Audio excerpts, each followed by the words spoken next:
Fred Warner, another play, another Hall of Fame play to pick six, 45-yarder. I mean, he bumps a receiver off his route on the drag route. He gets back into his zone, into his drop. He picks it off, the run after the catch. Now he's got an ankle injury. He's day-to-day, and I'm really concerned because I don't know what these other linebackers are doing. But Fred doing another Fred thing, we could talk about Fred all day long. What are you seeing from these other linebackers? Because I'm really concerned about these other linebackers as Drake Greenlaw works himself back. Devondre Campbell, Flanagan Fowles. What have you seen from those guys so far in this defense, Baldy, through 4 games? Well, I mean, they've been aggressive. They've been aggressive, but, you know, Devondre has always had trouble in coverage. Like, he's not – like, Fred is just so smooth in his drops and the depth that he gets and what he takes away in the passing game. That has not been Devondre's game. I mean, he's made a lot of tackles in this league. Look, there's a significant – you go from Dre Greenlaw and Fred Warner to maybe not having both, maybe.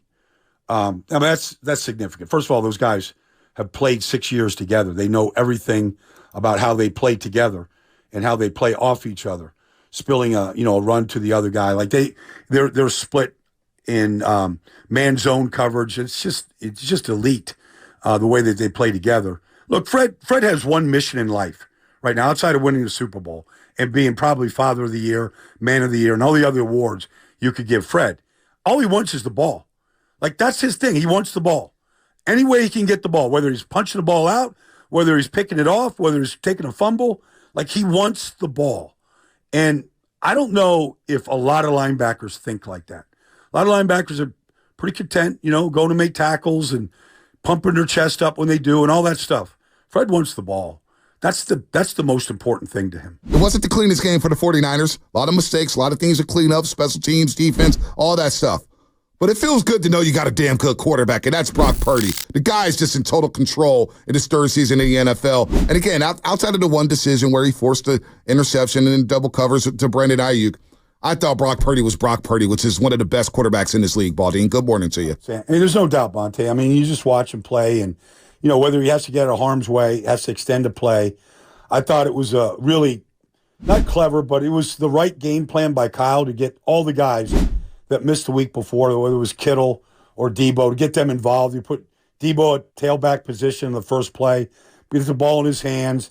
Ayuk got involved early in the game.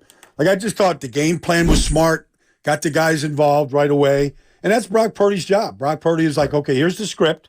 This is what we're practicing. This is what we're walking through on Saturday morning. Now let's go out and execute. And you give that guy a game plan. He's in the ear with Kyle and, with Greasy and the whole group all week long. Like, that guy's going to go out and execute. And I know people still question, I guess, like, just what he is. Right. For whatever reason, that's fine. Like, it's kind of old. Right. You just watch that guy go play football. Should we expect anything from Christian McCaffrey this season on the football field?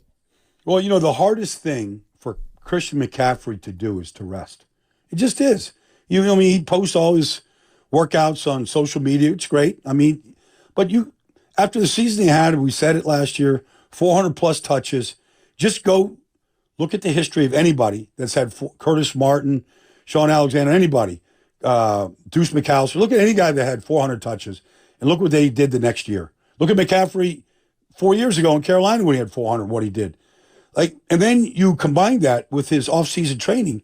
Like, those poor Achilles are just, I don't know what you can expect right now. But I know this, probably the only chance he has of getting back out there is to do what he hates the most. And that's probably to rest and just let the inflammation, heal and to go away. I don't know how capable he is of doing that, because mentally he doesn't feel like he's keeping himself in shape, the training. And most of that is psychological for any athlete, not just Christian. But it's hard. But the good thing is, Jordan Mason, I mean, outside of, the receiving, ability that McCaffrey gives you, you couldn't ask for any runner to be better than Mason is right now in that role. I mean, I kind of want to follow up on that. He made a great catch that got called back for a hold on George Kittle. I mean, he just snagged it in the air. He's clearly been working on his hands. Just as a running back in general, is this sustainable to run him this way and the style of play that he plays with? Is this a sustainable thing for the full season? It's a good question, and I don't know. None of us do. He's on pace for 1,800 yards. Like he might set a 49er record at this pace right now. Right? So you go, okay, he's never had to do this before ever. He's young, so he's got that going for him. The line is blocking very, very well. The tight ends were excellent last week in combination. But he's not missing any holes, and he punishes players every time he does run into them. Like he's a top 5 back. I mean, I don't know how many guys are going to hit 1,800 yards. This Arizona defense isn't very good. There's probably a chance for I know. Every time in the 3 of the 4 games right now, he's had 20-plus carries. He has had over 100 yards. So he had 19 carries in the game that they lost to Minnesota. He didn't get 100. But, I mean, he's a 100-yard-a-game guy right now, getting 20. Now, that's a lot. That adds up. You got to figure out a way, especially when you got a lead, to get him the hell out of the game. Like, I would just, if you're up 2 touchdowns in the fourth quarter in Arizona, get him out. And you just got to, we said this last year to McCaffrey, get him out of the game and save him. You need him. Because I'll never forget talking to Nick Bosa a couple years ago about who's the defensive player of the year, and I was like, Max Crosby is. He's like, yeah, that's fine, Baldy. He plays all those plays. I'm trying to win a Super Bowl. The 49ers are trying to win a Super Bowl. They've got, 3 or 4 postseason games in addition to the 17.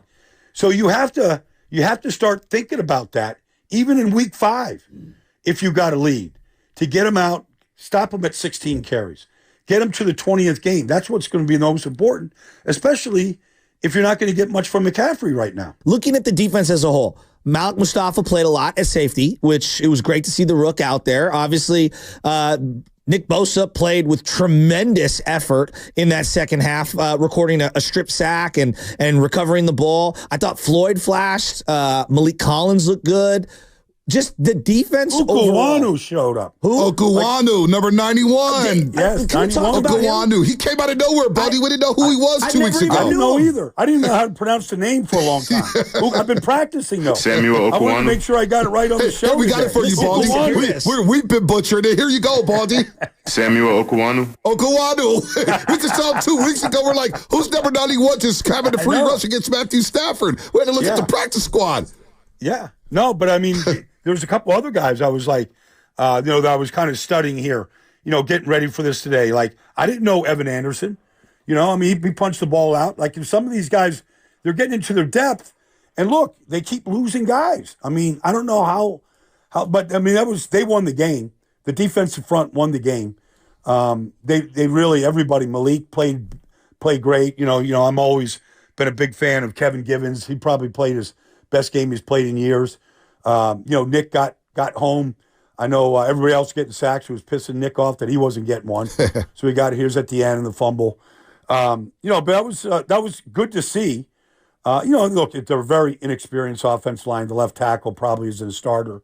The right guard is a rookie. Caden Wallace comes in as a third tight end. He's a rookie.